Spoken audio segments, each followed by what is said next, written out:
Right, Vincent with the Vincent Realty team at Realty Right Texas, here to talk to you real quick about the proper way to sell your home for sale by owner. Actually, I guess the way I'm really going to do this is I'm going to tell you what not to do, okay?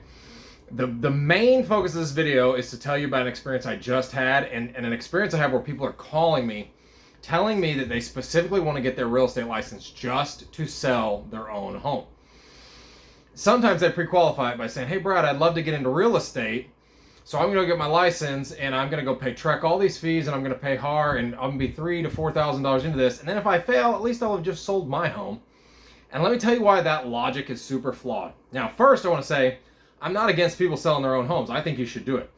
But you have to understand what's going on here. You have to understand the pros and cons. And the big pro you get selling your home by owner is that you, as an unlicensed person, do not pay a realtor. But on the other side, you shouldn't be dealing with a realtor either, right? You should be selling your home peer-to-peer, owner to buyer, not owner to realtor. Because if you're just an owner, a homeowner, that doesn't have much experience buying and selling homes, and you're dealing with a seasoned realtor on the other side, you're in trouble. It's going to be a rough go for you. The problem is, let's say you've sold 5 homes in your lifetime, but all 5 of those homes were spanned out 10 years apiece, and the last one was 10 years ago, or even 5 years ago, or even 3 years ago, okay? The difference between that market versus today's market is drastic, and you could not possibly understand the ins and out and the little things that are going on in today's market, okay? Especially today's market because of how crazy and volatile things are, okay? It would be pretty easy a year ago, even like 18 to 24 months ago, to just slap your home on the market for whatever Zillow says it's worth, and you're gonna have 50 buyers walk through your house that day, and you're gonna get an offer. That I would say, hey, go for it, man. You're probably not gonna lose. The problem comes down to, though, when you're negotiating all the little things like who's going to pay for title insurance, where are we going to open title, what lender is the buyer using, and do I even know who this lender is? How long is the option period going to be? What's the option fee going to be? What am I willing to negotiate for repairs? All these things, you don't know what the standard is. You don't know what's happening every day out there, right? So when I go to negotiate for one of my buyers, I have the previous experience of the last buyer I dealt with and what he got when we negotiated repairs. When I'm listing a house and someone comes to me asking for repairs during the option period, I know what I gave up or did not give up on the last one. And I know over the last 12 months, none of my sellers have been giving up repairs. We're just now starting to give those concessions up again because the market has cooled down a little bit. So like right now, the change in market over the last 6 months is if you offer on a home, you can offer a little less than list price in a lot of places. And you're going to be able to negotiate some of those repairs and to have this seller pay for title or survey and those things again. Over the last 12 months, the buyers have been paying for everything, and the buyers have been giving up absolutely everything, right?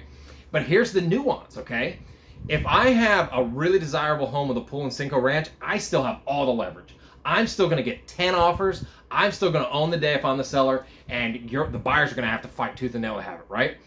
Same price point, but in a different neighborhood. Say you're looking at a $450,000, $500,000 house that doesn't have a pool and isn't in the best of shape. Well, now I'm having to negotiate as a seller. I'm having to give in. And so I have a set of buyers who's been looking this entire summer for a house in the $300,000 price range. And we just happened to wander upon a sucker this last week. A lady who got her real estate license and decided to sell her own home, and she had no idea what she was doing. She's bought and sold 3 homes in her lifetime, so she knew how the process worked, but the last time was 5 years ago. And so she had no idea what she had to give up. She had no idea if she had to pay for title or if she had to pay for the survey or how long the option period should be. And we took everything from this lady. I'm not going to tell you price specifics because we're still under contract, but we just took everything from her. She made every mistake you could make. First, she overpriced the home, which made it sit longer. And she's in a competitive price point. Had she priced it spot on, I bet you she'd have had multiple offers in the first 7 days of listing the house. But instead, she overpriced it. She overshot it big time. And so it sat on the market. So we were able to come in and offer a super low ball offer. And then her default mode was, hey, I remember what it was like 5 months ago. So she started giving us everything or 5 years ago. She started giving us everything you would have given away 5 years ago. And I just took it. I just said yes. And she would pivot and ask me things like, oh, is this the norm? And I go, oh, of course that's the norm. Yeah. That's what we would like to do, This lady gave up everything. So what she ended up doing is she paid all that money in fees to get her license. She paid hard to get her association membership, and then she put her house on the market and she lost thousands on her house, and she paid all those fees. And on top of that, she just hasn't been repped well because she's repping herself, and she's telling me everything too. She's telling me all her insecurities, all the problems she's having on the other end, and she's putting all the leverage in our hands. And guess what? If the house under appraises, I'm going to know that I got that lady against the wall, and we're going to push the money down even more. So just be smart, and pay attention. I, of course, am a biased person. I'm going to tell you, if you get a really well-qualified realtor who knows what they're doing, they're going to squeeze every dollar out of your deal, and it's going to be worth what you pay them when you list your house. As a buyer, you don't pay the realtor, so get a good one and have them rep you to the max, right? But listings, I understand why people balk, because the listing fees are high. That's the normal fee is 6% off your price, right? If I give you a 30% discount on that, that's 1% off of one side, right? That's still a ton of money to be paying 5% on a listing, right? And I get that, so people balk. But that 5%, I just chewed this lady out for probably a good 12% of her money. So you gotta pay attention. You think you're getting a good deal on one end, but you're not. I do not discourage people for sale by owning, but again, you have to do it under the right circumstances. You want to either be on equal playing field with your buyer or have a leg up on them. Maybe you've got more experience than they do. But if you're doing it by owner, you don't know this market, and the other guy's got a realtor that has all this experience and they're coming in, you're at a disadvantage. You may get the better end of it somehow by the grace of that person or something, but you just don't know. How can you know what you're doing? How can you know what your leverage is? How can you know what the market's doing? The reason I know is I'm in these neighborhoods every single day, winning and losing battles, putting in offers, going back and forth. The agents who work for me are doing the same things and reporting back to me. They're asking me for advice on their negotiations. It's real similar to if you hire a brand new agent. You hire a brand new agent tomorrow and they've never done this, they don't know what the heck the market is. They don't know what they are or aren't giving up. If you're lucky, they're on a good team and they have a team leader or mentor that's really going to guide them. But look, man, you just can't buy experience. I guess you can buy it. You can pay me to be experienced for you, but that experience comes over time, okay? So someone who's brand new, even if they're super sharp out of the gate, they just don't have the experience. I was the rookie of the year at the company I started at when I started my first year of real estate, and I know light years more than I knew then. And that was the best I could be that first year. Nowhere near who I am today. I would crush that Brad Vincent today at any negotiations, anything I do. So you just can't trade it. You can't trade that experience. And if you're not going to, just put yourself in good positions, right? And like I said, over the last 12 months, you could hire an experienced agent. You're going to get a bidding war anyway, so who cares, right? The buyers have had to come to you. But the market is shifting, and now's the time you need that nuance. You need to understand, is my house more valuable in this market than another one? Most homes 300 and below are still moving fast. You just have to price them right, and you can't get away with the things we were getting away with before. I was selling so many houses as is, without painting, without doing anything. You can't do that anymore. So your house has to be in that move-in ready condition, and you have to price it spot on.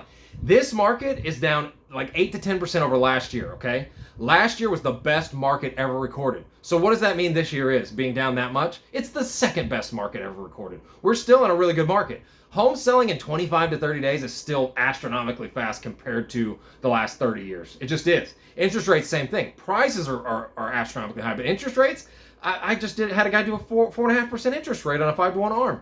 That's good. That's really good. That's historically, it's still super low. So, back in 05, 06, when we had that big boom, interest rates were in like the 6s. It's prices that are high right now. You need to know the difference from neighborhood to neighborhood, market to market, size of house, price point, features like pools, solar panels, you name it. You have to understand the nuance to know how good your house is with those items. So you need to either A, get on a level playing field and go buy owner straight directly to a buyer, and at least both of you aren't agents, right? Or B, hire somebody who knows what they're doing. Do not hire someone brand new, and do not go out there and make your first deal your own home. You're giving away money. So I just want to put that out there as a public service announcement, because as I was doing this deal, I thought if anyone I knew suffered this, I would feel freaking terrible. And I even kind of feel bad, even though I'm ethically representing my buyer's best interest, and I'm not cheating this lady in any way. She's just giving it to me, and I'm just saying yes to the things she's giving me. So cell phone number is 281-770-1099. Email is vincentrealtyteam@gmail.com. The market's changing. Whether you're a buyer or seller, you need to know these nuanced changes. So if you're thinking about buying or selling in the next 3 to 6 months, even a year, reach out to me, okay? You can also reach out to me through whatever social media app you're watching this on. Brad Vincent with the Vincent Realty Team at Realty Right Texas. Thanks for watching.